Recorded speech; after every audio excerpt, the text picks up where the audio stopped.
Neza ran. Barefoot, breath-burning, she tore through the palace halls like a hunted animal. Behind her, shouts, clashing swords. They were coming for her. Not invaders, not strangers. Her own people, her own sister. Selayah, Queen of Banyu, had ordered her execution. She dies tonight by the Queen's orders. No one is to speak of it. The dungeon stank of damp earth and blood. Neza pressed herself against the cold stone wall, her heart pounding. The metal shackles on her wrists had dug deep into her skin, but she barely felt the pain. All she could think about was the voices outside her cell. Neza swallowed hard. So it was true. Selayah was really going to have her executed. Her own sister.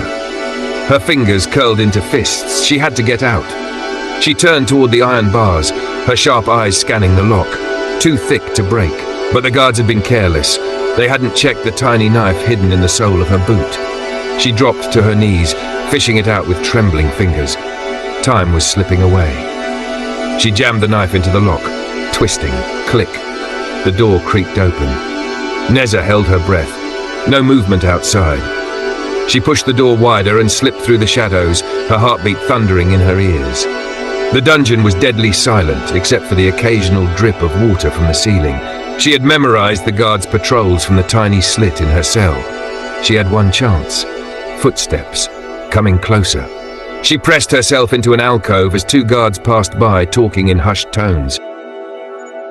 She stole the sun, you know. The Queen hid it in the palace tower.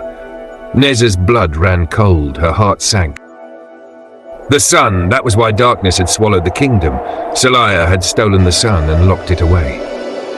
A deep rage burned in Neza's chest. The sun had chosen her as its keeper, and for that, her sister had locked her up. She had to take it back. The guards moved on. Neza didn't wait. She darted through the hallways, slipping past the flickering torches and into the night.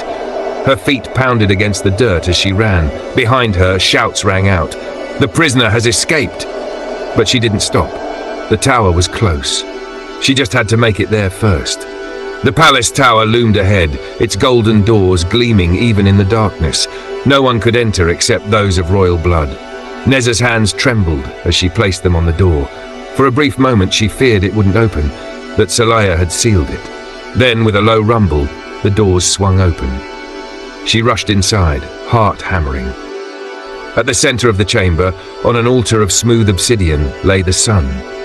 A brilliant golden orb, dimmed but still alive. Neza's breath caught in her throat. She reached out,